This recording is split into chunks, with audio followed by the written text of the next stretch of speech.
Une erreur économique fondamentale en matière de lutte contre le réchauffement climatique est de croire dans la pertinence d'un signal-prix engendré par une taxe carbone. L'idée consiste à dire qu'une taxe carbone engendrerait une modification des comportements qui ferait évoluer le système vers des modes non carbonés de production d'énergie et des mobilités propres. Mais pour qu'un signal-prix ait un effet sur la consommation d'un bien, il faut soit qu'il existe un bien substituable, soit que la consommation de ce bien ne soit pas essentielle.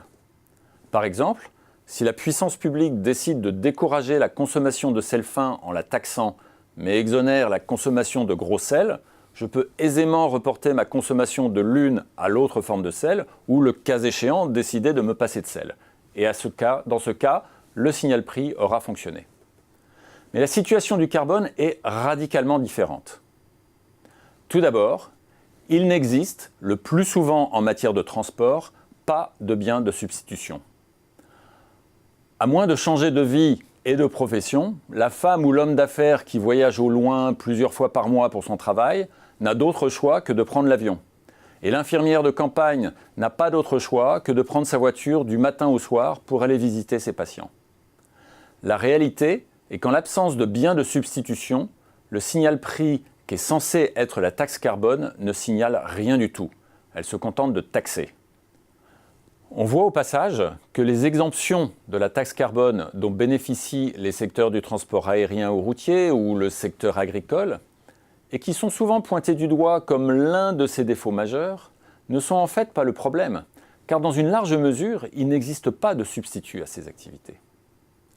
Ensuite, l'augmentation du prix du carbone possède un effet non comparable pour les personnes à haut revenu et pour celles à bas revenu. Comme nous venons de le voir, les deux catégories se voient dans l'impossibilité de modifier leur mode de transport, mais les premiers peuvent absorber le coût supplémentaire sans difficulté tant elles représentent une part faible de leurs revenus disponibles, alors que les seconds se retrouvent étranglés car ils ne peuvent pas ne pas consommer le bien taxé, même si la nouvelle taxe représente une part importante de leurs revenus disponibles déjà faibles. Conséquence des deux points précédents, la taxe carbone est socialement et politiquement acceptable quand elle est indolore du fait d'un prix du pétrole bas, ce qui, on le voit, ne semble pas très porteur pour une taxe se voulant incitative. Si donc l'existence d'un signal-prix est un leurre dans le cas du carbone, la solution réside dans une action sur les quantités. Il existe au niveau global ce que les spécialistes appellent un budget carbone.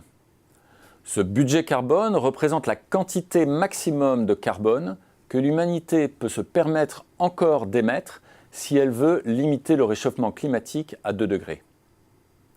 En divisant ce budget carbone par le nombre d'êtres humains sur Terre, il serait possible de calculer un budget carbone à l'échelle individuelle. Ce budget, identique pour chacun, rendrait possible une régulation de la quantité de carbone émise. Avant d'acheter son 40e billet d'avion de l'année, l'homme d'affaires devrait acquérir la fraction de budget carbone individuel qui lui manque auprès de l'infirmière de campagne qui pourrait ainsi monétiser son excédent de budget carbone. Un tel système permettrait à la fois de contrôler directement la quantité de carbone émise et de contribuer à rééquilibrer les disparités de revenus excessives qui déstabilisent la planète économique et politique.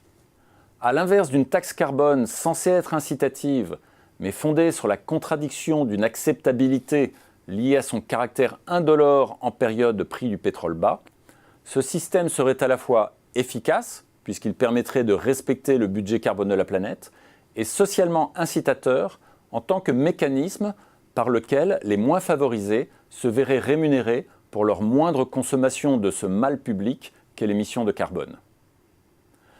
Incidemment, ce mécanisme n'aurait aucune raison de transiter par le budget de l'État, ce qui n'est pas un mince avantage.